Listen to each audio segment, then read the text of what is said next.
Hi, my name is Samah Abdallah. I'm from Sudan.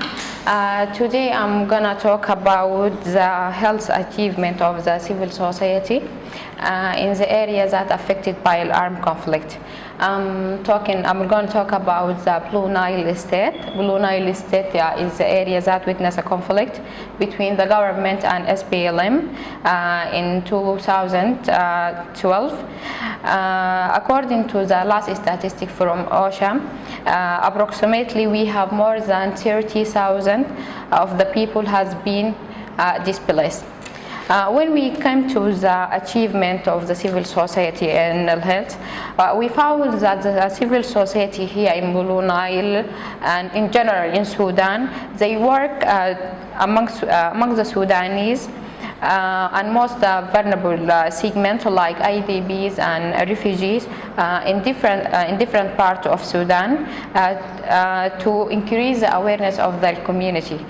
This is lead us to mitigate the risk of infecting by disease, and people become more oriented about the health issue.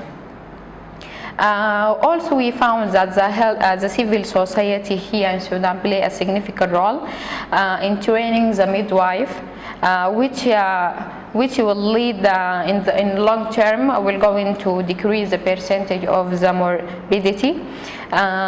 We here in Blue Nile in 2016 this percentage was decreased by 38%, and in 2017 this percentage was decreased by 45%. Here also the civil society is make pressure on the government to endorse the new law to declare the abandonment of the FGM, and right now is the law in the final draft, and just we waiting for the approval from the parliament.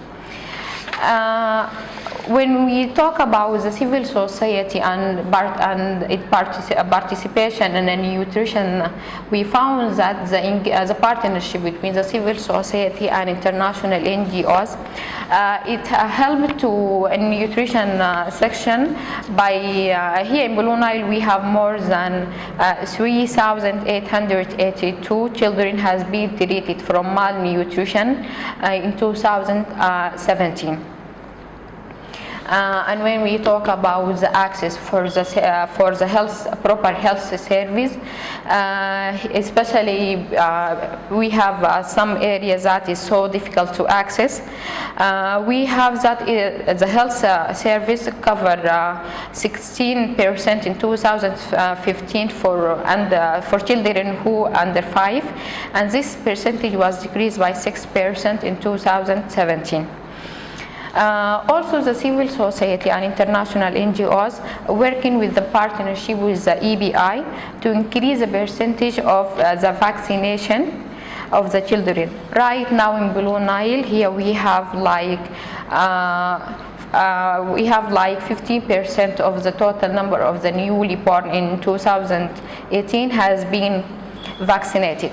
I know that the 50% is a very low percent, but when we talk about they have a lot of challenges. I'm going to address part of it. We have accessibility issue.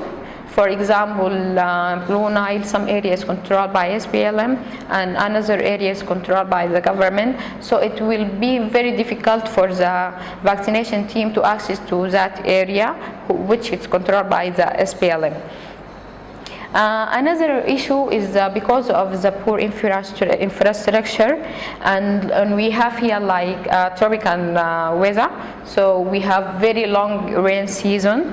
So in some area, there is some area like Kurmuk and Gesan, it will be very difficult to access.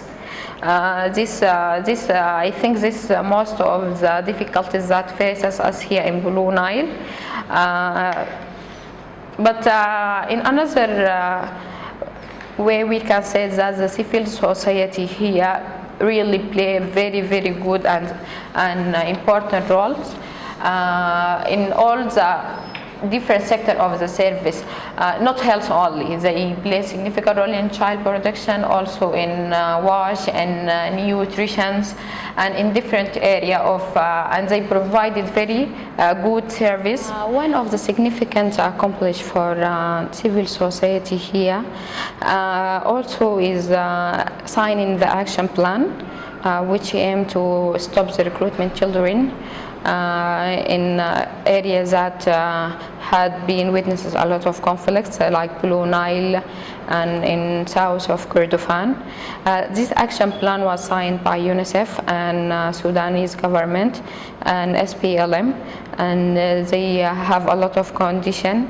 Right now, they starting to implement it on the real world, and right now we have more than 50 children who have been released from the army, and this and the civil society work to increase their awareness and work also on support them psychosocially, and also work on vocational training by training them and give them some skills and experience to benefit their families by this service. Finally, for the last 15 decades, I think that civil society has been the civil society movement in Sudan is really become very good, and it gives the Sudanese a lot of rights and work to on children, on health, on child protection, and a lot of issues. So I think civil society right now is in Sudan especially, they go on the right track.